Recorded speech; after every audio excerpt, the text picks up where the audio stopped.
अस्सलाम वालेकुम friends, welcome to another video. दोस्तों, साइंस ने बहुत तरक्की कर ली है, लेकिन फिर भी ज़मीन में कुछ ऐसे हिस्से हैं जिन्हें हम अभी तक समझ नहीं पाए हैं। हम बात कर रहे हैं ओशंस की, जो पूरी ज़मीन का 3/4 हिस्सा है। आज हम स्पेस के बारे में ज़्यादा जानते हैं, लेकिन जब बात आती है ओशंस की, तो हमें अंदाज़ा भी नहीं है कि उनकी अंधेरी गहराइयों में क्या-क्या राज दबे हैं। हम सब जानते हैं समुंदर की सबसे गहरी जगह मारियाना ट्रेंच है, जो पैसिफिक ओशन के अंदर एक बहुत बड़ा 250 किलोमीटर फैला हुआ गड्ढा है। इस गड्ढे की एवरेज गहराई लगभग 8 किलोमीटर है, लेकिन इस गड्ढे में एक और बहुत बड़ा और बहुत गहरा गड्ढा है जिसने साइंसदानों के होश उड़ा दिए हैं। ये गड्ढा मारियाना ट्रेंच से भी और 3 किलोमीटर गहराई में जाता है, जो इसे कुल मिलाकर 11 किलोमीटर गहरा बना देता है। समुद्री सतह से कंपैरिजन में ज़मीन पर सबसे ऊंची जगह माउंट एवरेस्ट है और इसकी ऊंचाई भी सिर्फ 9 किलोमीटर है। यानी अगर इसे पूरी तरह से डुबा भी दिया जाए, फिर भी ये गड्ढा 2 किलोमीटर से भी ज़्यादा गहरा रहेगा। इस गड्ढे की खोज 1842 में ब्रिटिश रॉयल नेवी के जहाज HMS चैलेंजर ने सबसे पहले की थी और इसी वजह से इसका नाम चैलेंजर डीप रखा गया था। तब से लेकर 23 जनवरी 1960 तक इस गड्ढे ने साइंसदानों को चैन से बैठने नहीं दिया। आप भी इमेजिन कर सकते हो कि इतने बड़े और गहरे गड्ढे के अंदर न जाने किस किस किस्म के जानवर होंगे, लेकिन इन्हें खोज पाना ऐसी जगह में कोई आसान काम नहीं। पर 1960 में लेफ्टिनेंट डॉन वेल्च और जेकब पैकार्ड ने यही करने की हिम्मत दिखाई और अंडरग्राउंड सबमर्सिबल यानी सबमरीन में इस गहराई में समुद्री जानवरों की तलाश पर निकल पड़े। ये दोनों 5 घंटे लगातार अपने सबमर्सिबल में नीचे का सफर करते रहे और फिर कहीं जाकर इस गड्ढे की तह तक पहुंचे। जैसे आप इमेजिन कर सकते हो, वहां एकदम अंधेरा था। ये दो रिसर्चर्स अपनी तहकीकात में लग गए और नीचे उन्हें इतने अजीब किस्म के जानवर दिखाई दिए, जिसने ये साबित कर दिया कि समुंदर के 11 किलोमीटर नीचे भी जिंदगी मौजूद है और वो भी सतह से बिल्कुल मुख्तलिफ। जेकब पैकार्ड ने अपनी ऑब्जर्वेशन डायरी में लिखा है कि जब ये दोनों साइंसदान मारियाना ट्रेंच की गहराइयों में थे, तब कोई एक अजीब चीज़ इनका पीछा कर रही थी, लेकिन कुछ देर पीछा करने के बाद वो वहाँ से अपने आप ही निकल गई। ये दोनों साइंसदान बहुत घबराए हुए थे, क्योंकि अगर वो बड़ी सी चीज़ गलती से भी इनसे टकरा जाती और इनका कोई इक्विपमेंट टूट जाता, तो समुंदर के 11 किलोमीटर नीचे, जहां प्रेशर सतह से 1000 गुना ज़्यादा है, इनका बचना नामुमकिन हो जाता। और वैसे भी ये रिसर्चर्स का ग्रुप ट्रेंच के अंडरग्राउंड पहाड़ों से भी बहुत दूर था। ये लोग फ्लैट चट्टानी जगह पर थे, तो ये भी नहीं कहा जा सकता कि इनका सामना किसी समुद्री पहाड़ से हुआ था। तो नाजरीन, इतनी गहराई में इतनी बड़ी चीज़ कोई अनदेखा या अनडिस्कवर्ड समुद्री जानवर ही हो सकता था। फिर 1985 में जब एक और एक्सपेरिमेंट किया गया और एक टेस्ट व्हीकल को 11 किलोमीटर नीचे भेजा गया।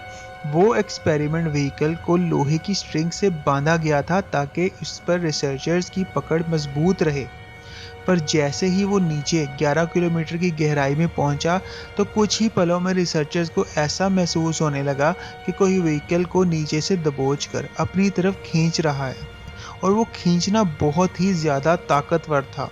और रिसर्चर्स ने इस व्हीकल को वापस ऊपर खींचने की भी कोशिश की, लेकिन वो जगह से हिलता ही नहीं था।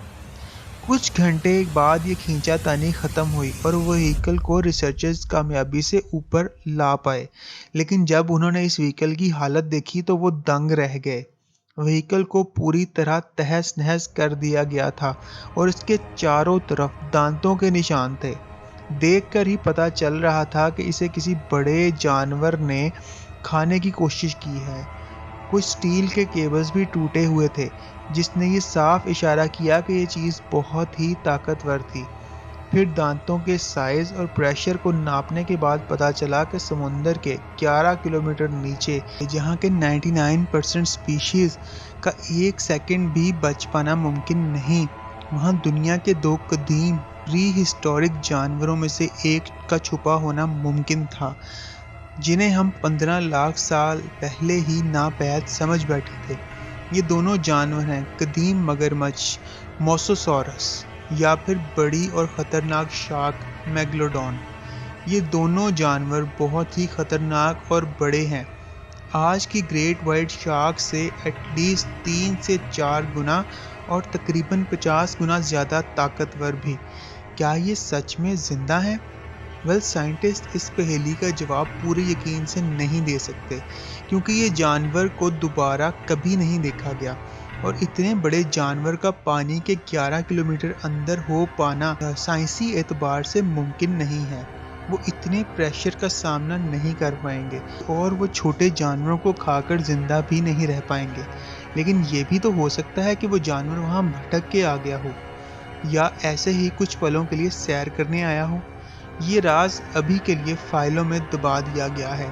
असल सच्चाई जानने के लिए हमें कुछ साल और रुकना पड़ेगा। पर यही सिर्फ ऐसा राज नहीं है जो साइंटिस्ट को परेशान कर रहा है, ये तो फिर भी पॉसिबल है। पर जो वाकया 1977 में पैसिफिक ओशन में हुआ, उसने तो साइंसदानों के होश ही उड़ा दिए। NOAA यानी कि नेशनल ओशियानिक एडमिनिस्ट्रेशन ने समुंदर के नीचे से आती हुई एक ऐसी आवाज की फ्रीक्वेंसी रिकॉर्ड की थी जो किसी जानवर की आवाज लग रही थी, लेकिन ये आवाज कोई आम जानवर की नहीं थी। ऑलमोस्ट 6000 किलोमीटर का सफर तय कर ये आवाज की फ्रीक्वेंसी अंडरग्राउंड माइक्रोफोन्स तक पहुंची थी, जिस पर यकीन कर पाना ही मुश्किल था। अब दुनिया का सबसे बड़ा जानवर ब्लू व्हेल है और उसकी आवाज़ की फ्रीक्वेंसी हम सिर्फ 1500 किलोमीटर दूर तक ही सुन सकते हैं। लेकिन इस जानवर की आवाज़ क्योंकि इतने दूर तक का सफ़र करके आई थी, तो इससे ये अंदाज़ा लगाया गया कि ये जानवर एटलीस्ट साइज़ में ब्लू व्हेल से